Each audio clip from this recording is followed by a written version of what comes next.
Bonjour, bonjour.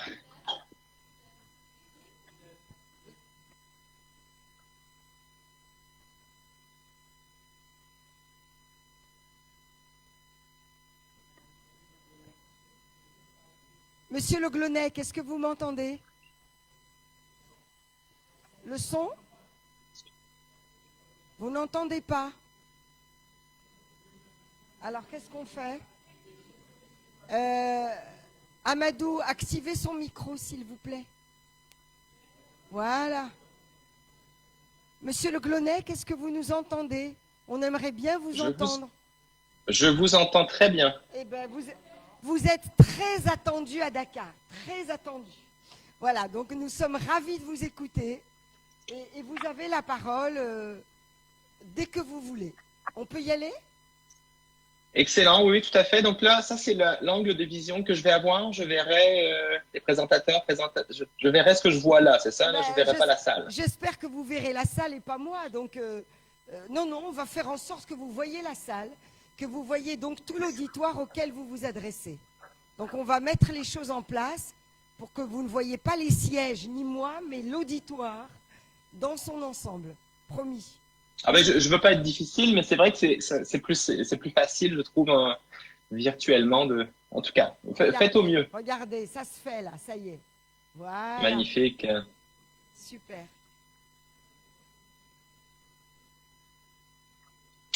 Vous me direz, vous me donnerez le signal de départ?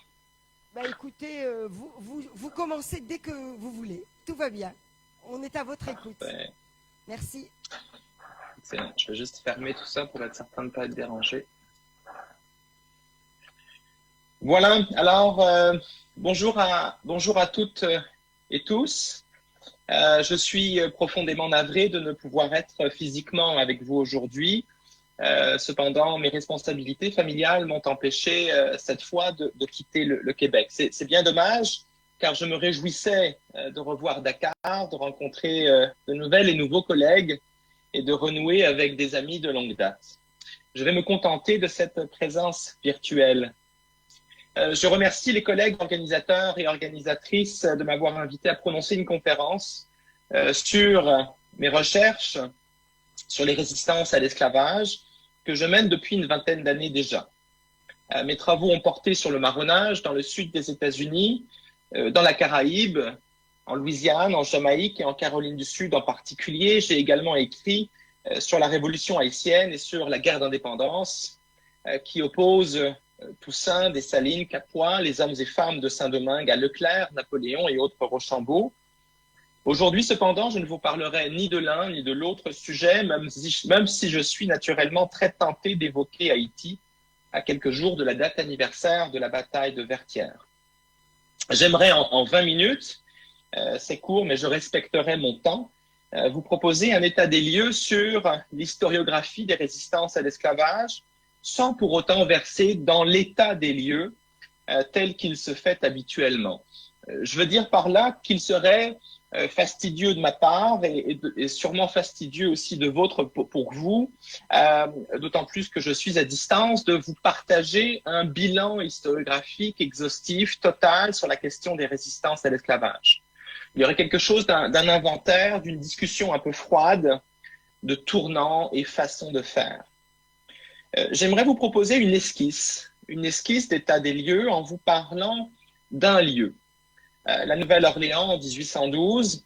Et dans ce lieu, j'aimerais vous présenter un diptyque formé de deux personnes, d'une femme esclave, Victoire, et d'un policier de la Nouvelle-Orléans, probablement originaire de Saint-Domingue, du nom d'Édouard. À travers Victoire et Édouard, les deux personnages au cœur du livre que je suis en train d'écrire, j'aimerais vous proposer une forme de bilan et imaginer des pistes pour repenser, refonder, si possible, les mots des résistances à l'esclavage. Vous m'excuserez de ne pas vous présenter de support iconographique. Je vous fais confiance pour me suivre maintenant dans le voyage que je vous propose de réaliser. Quittons Dakar. Mes excuses pour celles et ceux qui viennent tout juste d'arriver, mais quittons Dakar et survolons l'océan jusqu'à la Nouvelle-Orléans, encerclés par le Mississippi, le lac Pontchartrain et les marécages qui relient la ville aux paroisses environnantes. Notre voyage étant terminé, installons-nous donc à la Nouvelle-Orléans, au centre-ville, au poste principal de la garde de police, dont la mission est de patrouiller un espace urbain de taille croissante en ce début du 19e siècle, un espace peuplé d'environ 17 000 habitants, dont 6 000 personnes esclavisées. Installons-nous donc au centre-ville, au poste de garde, et parlons de danse. Je veux parler de la danse comme métaphore d'abord de l'esclavage et du ballet quotidien qui se joue entre corps noirs et corps blancs sur la scène et dans les coulisses de la Nouvelle-Orléans au début des années 1810 et donc plus particulièrement, vous l'avez compris, en 1812. Le ballet de l'esclavage néo-orléanais repose cette année-là sur une tension, un courant qui oscille entre deux camps, libres et non libres, et qui dessine un ensemble de figures imposées. C'est le ballet que j'appellerais de l'équilibre retrouvé entre paix et terreur, un an après l'insurrection dite de 1811 qui éclate non loin de la ville et qui est généralement décrite comme l'une des plus importantes révoltes d'esclaves dans l'histoire de l'esclavage aux États-Unis et dans le monde atlantique à l'ère des révolutions. Un an après 1811, les costumes des danseurs et des danseuses sont clairement définis, en théorie du moins. Les positions des pieds et les mouvements des corps sont prescrits sans ambiguïté, en théorie du moins, là aussi. La danse macabre, qui a suivi l'insurrection de 1811, les exécutions publiques d'esclaves et leurs corps mutilés par dizaines, a rappelé les rôles de chacun et chacune dans le corps du ballet. La danse n'est pas qu'une métaphore dans ma conférence, car on danse beaucoup à la Nouvelle-Orléans, aujourd'hui bien sûr, mais plus particulièrement au début du 19e siècle. On danse en particulier entre le jour de l'Épiphanie et Mardi Gras. Bals publics et privés, pour blancs et pour noirs libres, scandent la saison du carnaval. Les esclaves ne sont pas en reste, en dépit de l'interdiction qui leur est faite par le Conseil de ville, le 16 janvier 1811, de danser. Leurs chorégraphies illégales ne cessent d'inquiéter les autorités qui voient dans les bals d'esclaves, notamment ceux de la saison du Mardi Gras, des menaces à la tranquillité retrouvée. Si le maire de la ville estime en décembre 1813, je le cite, que quand les esclaves dansent, ils ne se révoltent pas, la plupart de ses administrés voient dans les rassemblements dansés des personnes esclavisées des espaces-temps de résistance, de persistance, de survivance. J'aimerais me concentrer brièvement sur un rassemblement dansé de personnes esclavisées. À travers lui et à travers deux de ses participants, Édouard et Victoire, j'aimerais réfléchir avec vous aujourd'hui aux mots de la résistance servile, dans un contexte historiographique qui n'est plus d'emblée, je crois, favorable au concept de résistance. Le 8 février 1812, un samedi soir, quelques jours avant Mardi Gras, la police municipale de la Nouvelle-Orléans, nommée garde de ville, est appelée dans le quartier du chemin du Bayou, au nord du centre-ville. Une première fois vers 22 heures, une deuxième fois un peu après minuit. Le détachement de la garde est placé sous les ordres d'un certain Édouard, nom de famille Cardinaux, probablement originaire de Saint-Domingue, ayant participé un an plus tôt à la répression de l'insurrection de 1811. On ne sait pas exactement combien d'hommes l'accompagnent, mais une chose est certaine, Édouard est incapable ce soir-là de mettre fin au bal qui se tient chez monsieur et madame Guinaud, en présence de certains de leurs amis et voisins, les boursiers et Paris notamment.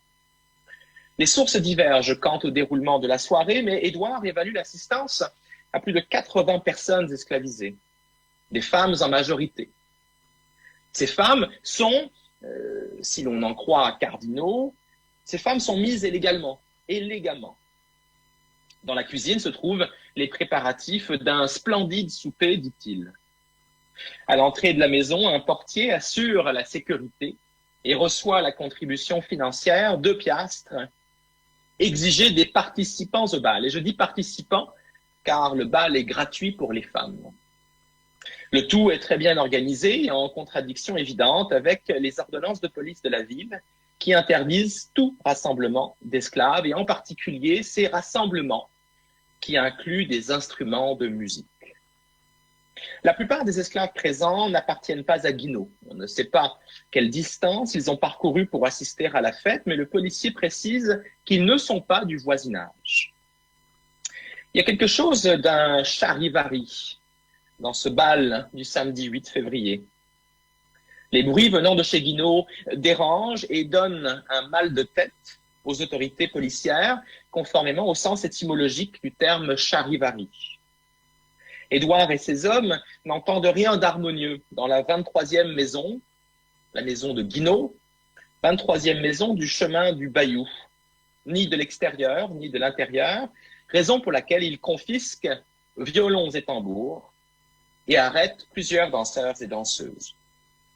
Parmi elles se trouve Victoire, appartenant à M. Bourgeois, probablement Maurice, le secrétaire du maire, le seul bourgeois dans le recensement de la ville de 1810 à être propriétaire d'esclaves. Édouard, Victoire. Leur nom rime, mais ce n'est pas la raison qui les réunit dans cette conférence, du moins pas la seule.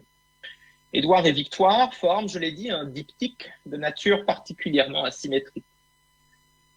En tant qu'officier de police, Édouard a un pouvoir de contrôle sur les corps noirs, hommes et femmes, comme en témoigne son intervention du 8 février. Victoire, elle, est passible d'une peine de 10 à 25 coups de fouet pour avoir dansé illégalement, conformément à l'article 1er de l'ordonnance additionnelle à celle concernant la garde de ville du 8 mai 1810. Son corps ne lui appartient pas, selon les règles de la grammaire esclavagiste. La symétrie est également archivistique. Édouard laisse de très nombreuses traces entre 1811 et la fin de sa carrière policière en 1825. Victoire est seulement connue, pour le moment du moins, pour avoir été arrêtée par Édouard. Elle partage cette position d'infériorisation avec les 4 hommes et 9 femmes esclaves arrêtées en même temps qu'elle. Joseph, Catherine, Louise, Artémise, Azor, Marie-Françoise, Garçon, Marie-Thérèse, Françoise, Jenny, Joseph et Marguerite. Victoire est dans l'ombre également, plus généralement, d'une historiographie des résistances à l'esclavage qui fait la part belle aux grandes insurrections, aux grandes révoltes, comme celle de 1811, dont les chefs sont apparemment tous des hommes, comme si 1811 n'avait jamais été suivi de 1812. Victoire est dans l'ombre, mais son nom, particulièrement évocateur en comparaison avec celui des autres femmes arrêtées en même temps qu'elle, est un appel, je crois, à élucider ce qui se passe vraiment dans la nuit du 8 février 1812. Le bal signale en effet, dans son aspect le plus élémentaire, une forme de victoire des danseurs et danseuses sur le temps cadencé de l'esclavage, de l'exploitation et de la transformation du corps noir en marchandise. Il évoque un écart, un pic, un éclair, un éclat, éclairant la surface du quotidien esclavagiste de la Nouvelle-Orléans, comme une sorte de surcharge temporaire de courant échauffant les fils du pouvoir blanc et faisant ressortir une situation exceptionnelle. Ce quotidien est enregistré chaque nuit dans les rapports de la garde qui, à la manière d'un sismographe, décrivent les secousses et cartographient, bien qu'imparfaitement, les tremblements de résistance sous la surface des masques d'obéissance. Résistance, persistance. Il fut un temps historiographique, épistémologique, relativement récent, un temps transnational, où l'utilisation des mots résistance, persistance ne posait pas de problème. De John Blassingame, dans les années 70, à Philip Morgan, en passant par James Sidbury, Sylvia Fry, Ira Berlin, John Hope Franklin aux États-Unis à la fin des années 90 et au début des années 2000, parler de résistance d'esclaves allait de soi. Écoutons James Sidbury, si vous voulez bien, en 1997, parlant d'une autre révolte d'esclaves, celle de Gabriel en Virginie en 1800. Je le cite en anglais. Blacks in Gabriel's Virginia forged a collective identity and a vibrant, living culture of resistance through creative acts of appropriation that reconstituted Virginia culture. Sidbury nous parle d'une culture vibrante de la résistance. La proposition est alléchante. Philip Morgan, autre historien états-unien, dans l'introduction d'un livre célèbre intitulé Slave Counterpoint, fait écho à cette culture vibrante de la résistance un an plus tard. Je le cite également en anglais. Il nous dit « Readers may be surprised that there is no chapter on resistance in my book. In a sense, the whole book is a study of resistance. In work and in play, in public and in private, violently and quietly, slaves struggled against masters. » Tout est résistance, nous dit Philip Morgan dans ce livre qui fait date. L'âge que je nommerais d'innocence historiographique, incarné entre autres par ces deux auteurs aux États-Unis, est, je crois, en grande partie révolu. L'historiographie, pas seulement états-unienne d'ailleurs, est entrée au début des années 2000 dans ce que je propose d'appeler une ère du soupçon, en écho à l'œuvre de Nathalie Sarraute. On entend de plus en plus, historiens et historiennes, on entend de plus en plus, que les historiens et historiennes des résistances à l'esclavage auraient péché par anachronisme ou projection. Ce faisant, ils auraient sous-estimé le pouvoir, la violence, la terreur des sociétés esclavagistes. À l'origine du tournant se trouve probablement un historien du nom de Walter Johnson et un article de cet historien désormais mythique intitulé On Agency, publié en 2003 dans le Journal of Social History. Si l'auteur n'appelle pas dans ce texte, volontiers déformé, je crois, par la suite, à une fin des recherches sur les résistances à l'esclavage, et bien qu'il ne récuse en aucun cas le terme de résistance, Johnson introduit le doute, en déplorant l'empressement des historiens et historiennes à parler de résistance, d'humanité, d'agency, avec peu de précautions définitionnelles. Comme si l'agency des esclaves ne pouvait se penser que dans la résistance. Comme si les maîtres n'avaient pas eu eux aussi de l'agency. Dans la brèche ouverte par Johnson, se sont engouffrés des auteurs comme Trevor Bernard, Anthony Kay, Simon Newman, Randy Brown, Justin Roberts, Ed Baptist, et on pourrait ajouter à cette liste pour le monde francophone Frédéric Réjean, qui, je crois, d'une certaine manière, incarne un peu est un petit peu le porte-parole des sceptiques quant à l'utilisation du concept de résistance. La nouvelle tendance, si je poursuis mon état des lieux, est à la survie. Survie, survival en anglais. Pris au piège dans des systèmes de terreur et de travail ininterrompu, les hommes et femmes esclavisés comme Victoire n'auraient pas eu ni le temps ni l'énergie vitale de développer de véritables stratégies de résistance. Il n'est pas question ici, dans ce tournant de survie héroïque, comme dans les années 70, 80 et 90, mais d'une survie élémentaire, alimentaire, quotidienne. Il est question d'un espace fragile, toujours menacé, entre la vie et la mort. Les esclaves, dans ce tournant historiographique, sont des êtres condamnés, le plus souvent écrasés, presque toujours des victimes. Victoire, d'ailleurs, en dépit de la charge symbolique de son prénom, n'est-elle pas arrêtée et emprisonnée dans la geôle de police? Le tournant survie a rompu un isomorphisme dominant